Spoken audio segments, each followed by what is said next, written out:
gets the foul. Caitlin Clark is at the center of a story the league never wanted to come out. A WNBA referee has finally broken the silence. And what was revealed about Caitlin Clark has shaken everything fans thought they understood. For months, viewers have watched Clark get pushed, grabbed, and hit on her drives with no whistle. Many people were told it was just rookie treatment. Despite being just a rookie, Clark would see hounding defenses focused heavily on her. Physical play, a lesson every new player must learn. That explanation sounded simple. Too simple. Because behind closed doors, something else was happening. Guidance was being passed along. Not about protecting the league's biggest attraction, but about how her game should be officiated. Fans felt it. Players noticed it. And now an official voice confirms it was not random. This is not just about missed fouls. It is about power, control, and a quiet decision that may have changed an entire season. Stay with us, because the truth behind Caitlin Clark's treatment is far more calculated than anyone expected. The rookie everyone watched. Caitlin Clark entered the WNBA with more attention than any rookie in many years. From sold-out college arenas to packed professional stadiums, she brought the same fearless style that made fans fall in love with her game. She took deep shots without fear. Music, she attacked the basket with speed and confidence. Clark was trying to redirect a pass. Clark, oh my! From Schenectady! Every move felt bold, like she belonged on the biggest stage from day one. In her first few weeks, the impact was obvious. Ticket sales increased in cities she visited. Television ratings climbed higher than expected. Social media filled with clips of her long shots and quick passes. People were not just watching games anymore. They were watching Caitlin Clark. Fans arrived early just to see her warm up. Kids wore her jersey. Commentators called her the future of the league. But with attention came pressure. Defenders did not play her softly. They played her hard from the opening tip. Arms reached in. Bodies collided with her on every drive. On some nights, she was knocked off balance again and again while trying to reach the rim. The crowd reacted loudly. Gasps echoed through the arena. Fans at home yelled at their screens. Even announcers paused, waiting for a whistle that never came. Still, the whistle stayed silent. Many people tried to explain it away. They said this was how rookies are treated. Clark, Step back three, knocks it down! They said, every young star must go through tough treatment. Physical play builds strength. Hard defense shows respect. At first, those words sounded reasonable. Basketball has always been physical. New players must earn their place. But Caitlin Clark was not just another rookie. She carried something different. She was the most talked about player the league had seen in years. Her name brought viewers, money, and hope for growth. She was not only learning the league, she was shaping its future. That is what made her journey feel strange. Her path looked harder than those before her. Other rookies in past seasons received fouls when they drove into contact. Clark often did not. Where others went to the free throw line, she went back on defense. Game after game, the same pattern appeared. Hard hit, no call, play on. Some players began to notice. Quiet conversations happened in locker rooms. A few coaches started questioning what they were seeing. They did not speak loudly, but they spoke carefully. Something about Clark's games felt different. Then came the moment that changed everything. A referee admitted that games involving Caitlin Clark were discussed differently before they even began. Music, not in public, not in official statements, but in private rooms before the ball was tipped. Her name carried weight in those meetings. That changed how people looked back at the season. What once felt like random missed calls now looked like part of a pattern. What seemed like simple rookie treatment now felt planned. Her story stopped being only about basketball skills. Outstanding offensive rebounding team. Clark connects! It became about endurance. About how much contact she could take. About how long she could stay quiet and keep playing without complaint. Caitlin Clark did not respond with anger. She did not argue with referees. She stood up, adjusted her jersey, and kept moving forward. Her silence became part of her image. Strong, focused, music, and unshaken. In the end, her rookie season was not just a test of talent.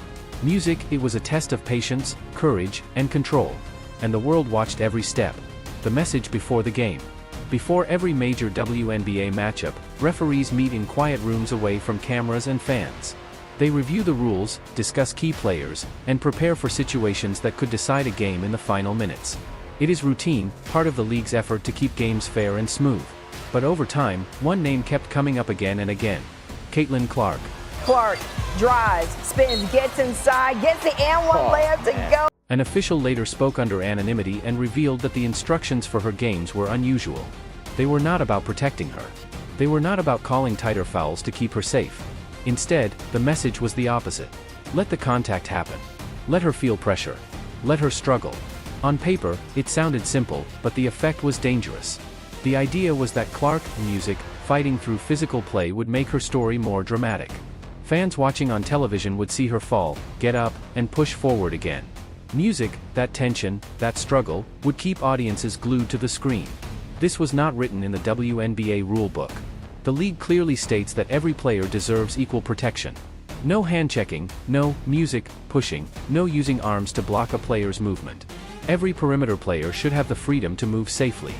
Here's Clark. Trying to wheel into some space, gives it up.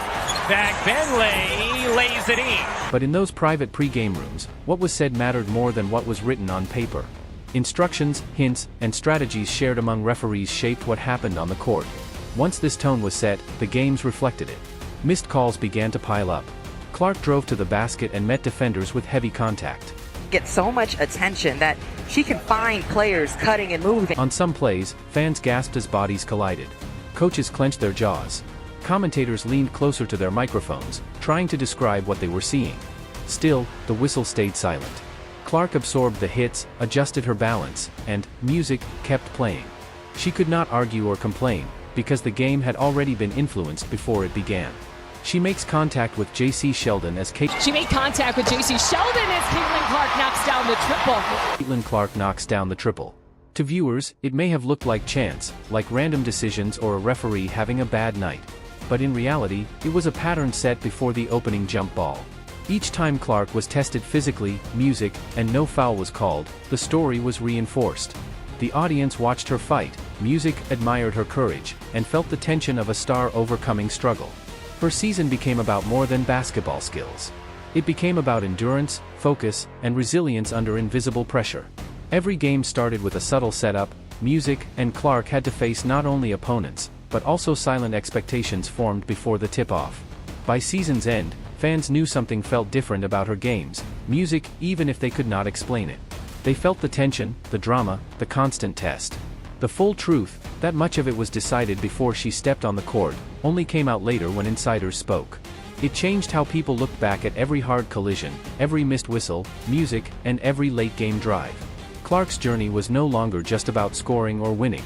It became about navigating a system that had already set the stage for her struggle. And she did it without complaint, proving not only her talent, but also her incredible strength. When numbers start talking, feelings can be debated. Opinions can clash, but numbers rarely lie. When analysts and basketball experts examined Caitlin Clark's rookie season, Interview 9, they noticed something unusual. Clark drove to the basket more than almost any rookie guard in recent years. She showed the same fearless style she had in college. Yet, despite that aggressive play, she earned fewer free throws than many rookies facing similar contact. Caitlin, and she has officially moved on up in the record. At first, it was confusing. How could someone with so many drives receive fewer calls? Past rookies were rewarded for hard contact. When defenders pushed, shoved, or blocked their path, referees called fouls. That was the expected balance of the game. But Clark's experience was different. She absorbed hits, slid through collisions. Clark comes up with a steal. Clark thought about pulling up from three, will dip inside. Music, in several cases, reports admitted fouls were missed when Clark was clearly hit by defenders. Some contact was minor. Other contact was significant enough to change the outcome of a play. One moment stood out clearly. Late in a close game, Clark drove straight into a defender's chest. The arena went silent. The crowd waited for the whistle. Nothing came. The game continued. The next day, the league's report confirmed it should have been a foul. That missed call changed the final moments and shifted momentum to the opposing team. At that point, the story changed. This was no longer about a referee's split-second judgment. This was music, documented proof. Data on paper showed Clark was treated differently from her peers, even when her play demanded equal protection. The pattern was too consistent to be coincidence. The numbers did not shout. They whispered at first, but together they told the story fans had felt all season. Caitlin Clark faced a tougher path, not just in points or drives, but in music, missed protection, overlooked fouls, and subtle game-shaping decisions made before games began. This data revealed a truth words alone could not. It showed how her resilience became part of the spectacle.